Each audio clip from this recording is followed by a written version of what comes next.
और देखिए Gaurav Bhatia press conference को संबोधित कर रहे हैं, सीधे ले चलते हैं। और जब ये कार्रवाई चल रही है, इसके ऊपर जिस तरह की राजनीतिक प्रतिक्रिया आने का सिलसिला जारी है, चाहे वो कांग्रेस पार्टी हो, चाहे टीएमसी हो और चाहे वो समाजवादी पार्टी हो, ये हर भारतीय के लिए एक चिंता का विषय है। सबसे पहले तो कांग्रेस पार्टी को यह समझना होगा कि भारत संविधान और कानून के तहत चलता है और ये श्री नरेंद्र मोदी जी के नेतृत्व वाली सरकार है। यहां पे कोई भी एजेंसी हो, आईटी हो, इनकम टैक्स डिपार्टमेंट, चाहे जांच एजेंसियां हो, ये वो पिंजरे का तोता नहीं रही हैं जो सर्वोच्च न्यायालय ने कांग्रेस पार्टी की सरकार को फटकार लगाई थी। ये अपना काम कर रही हैं। और सवाल आज ये भी कहा जाएगा, कोई भी एजेंसी हो, मीडिया से जुड़ी हो, कंपनी हो, अगर भारत में वो काम कर रही है तो उसको भारत के कानून को मानना होगा, उसका पालन करना होगा। अगर कुछ गलत किया नहीं है, कानून का पालन किया है, तो फिर डर कैसा, फिर चिंता कैसी? आयकर विभाग को अपना काम करने दिया जाना चाहिए और दूध का दूध और पानी का पानी हो जाना चाहिए। सबसे पहले यह कहना आज गलत नहीं होगा, बीबीसी के अगर कृत्य देखें, जिसके उदाहरण मैं आपके समक्ष अभी पेश करूंगा, तो यह पूरे विश्व की सबसे भ्रष्ट बकवास कॉरपोरेशन हो गई है। और दुख की बात यह है कि बीबीसी का प्रोपेगेंडा और कांग्रेस का एजेंडा एक साथ मेल खाता है। हम सब जानते हैं कि विश्व पटल पर किस तरह से श्री नरेंद्र मोदी जी के नेतृत्व में भारत आगे बढ़ रहा है, G20 की अध्यक्षता कर रहा है। बहुत सी ऐसी शक्तियां हैं जिनको ये बिल्कुल नहीं भाता है। और जब जब भारत आगे बढ़ता है तो ये एजेंसियां हों या राहुल गांधी और कांग्रेस पार्टी और जो राजनीतिक दल विपक्ष में है, उनको बड़ा दर्द होता है। सबसे पहले तो बीबीसी का जो इतिहास है, कलंकित, काला, द्वेष भावना से भारत के खिलाफ कार्य करने का रहा है। और कांग्रेस पार्टी को सबसे पहले तो यह याद करना चाहिए किस तरह से देश की प्रधानमंत्री श्रीमती इंदिरा गांधी जी ने खुद बीबीसी पे बैन लगाया। बीबीसी रिपोर्टिंग करे, निष्पक्ष पत्रकारिता करे,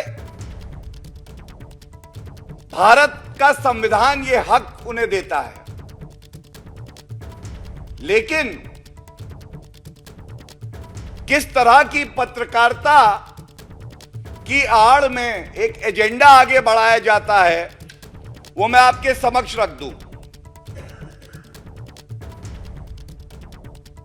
There is a reporting that was done by the BBC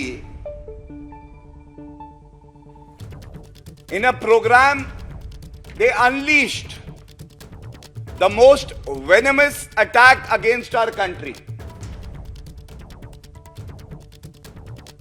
The program presenter referred to a commander of a terrorist outfit operating in Kashmir as charismatic young militant. एक आतंकवादी जो भारत की अखंडता के खिलाफ शक्ति खड़ी हो रही है, उसको बीबीसी ने बताया करिश्माई युवा उग्रवादी है। ये करिश्माई युवा उग्रवादी, ये किस तरह की रिपोर्टिंग है? आप भारत में कार्य करना चाहते हैं और भारत के संविधान को तार तार करते हैं, भारत की अखंडता को चोट पहुंचाने का प्रयास करते हैं। इसी तरह से पूरे विश्व में भारत अपनी संस्कृति, अपनी विविधता के लिए जाना जाता है। यहां क्या त्योहार हैं, सबके क्या भाव हैं, वो बिना जाने बीबीसी ने कहा Holi is a filthy festival. BBC, what do you know about the festivals of India? And citing this example will go a very long way to show how venomous, how shallow the reporting of the BBC is. Adding to that, we all revere father of the nation, Mahatma Gandhi ji. But BBC wishes to operate in India, yet refuses to respect the icons of the country. The BBC very categorically in a program, and its presenter had the temerity to say that Mahatma Gandhi had failed in his attempt to liberate India in 1946.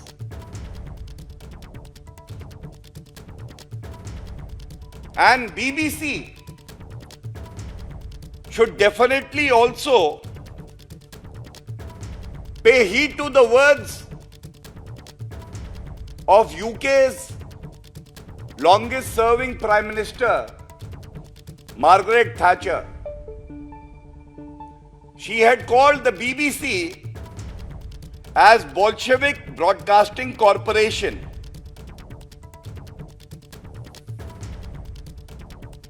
These examples are very important for a fundamental reason, and the reason is this.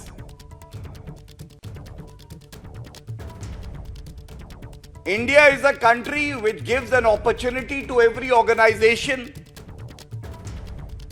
every individual, as long as you are willing to abide by the constitution of our country, as long as you do not have a hidden agenda, as long as you don't spew venom, and as long as the facts that you bring out in public domain and you disseminate have a basis. It can't be whims and fancies of a corporation. And this cannot be tolerated. Having spoken about the BBC, there are larger questions to be asked to the opposition parties who have not even fulfilled their responsibility of exercising restraint.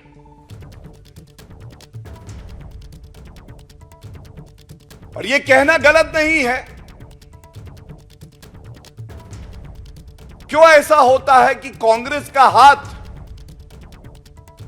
देश विरोधियों के साथ हमेशा पहला सवाल Congress party से यह पूछना चाहिए सबको, हम पूछ रहे हैं, जनता पूछ रही है। अगर एक संस्था, कानूनी संस्था अपना कार्य कर रही है और अभी वो कार्रवाई पूरी भी नहीं हुई है, उसका निचोड़, उसका निष्कर्ष बाहर भी नहीं आया है, किस आधार पर कांग्रेस पार्टी, समाजवादी पार्टी, तमाम विपक्षी दल, जो भी देश विरोधी ताकत है उसके साथ खड़े हो जाते हैं? आपका चरित्र ऐसा क्यों बन गया है कि आप संयम नहीं बरत सकते? आपका चरित्र ऐसा क्यों बन गया है कि जो भी देश विरोधी ताकत होगी, चाहे वो चीन हो, चाहे वो बीबीसी, और कई बार हमने देखा कि आतंकवादियों के साथ कांग्रेस का हाथ, और तमाम ऐसे मुल्क हैं जो भारत के खिलाफ षड्यंत्र करते हैं और उनके साथ कांग्रेस पार्टी खड़ी होती है। बीजेपी की प्रवक्ता गौरव भाटिया का कहना है कि संविधान के मुताबिक बीबीसी पे कार्रवाई की जा रही है, लेकिन एक एजेंसी की कार्रवाई के साथ ही कांग्रेस का उसके साथ खड़े हो जाना, हमेशा ऐसा क्यों होता है कि कांग्रेस का साथ देश विरोधी शक्तियों के साथ होता है? हमेशा बीबीसी देश के खिलाफ, भारत के खिलाफ एजेंडा चलाती रही है। जैसे ही घड़ी का काटा दोपहर 2:30 पे आए, बबीता जी का दिल सास बहू साजिश के लिए मचल जाए। और ये है इनकी बहू, पूरे दिन ऑफिस की टेंशन हो जाए गॉन जब ये करें अपना फेवरेट शो फ्री टाइम पे ऑन। इनकी तरह आप भी देखिए अपना फेवरेट शो अपने टाइम पर और डाउनलोड कीजिए एबीपी लाइव ऐप अपने स्मार्ट टीवी पर।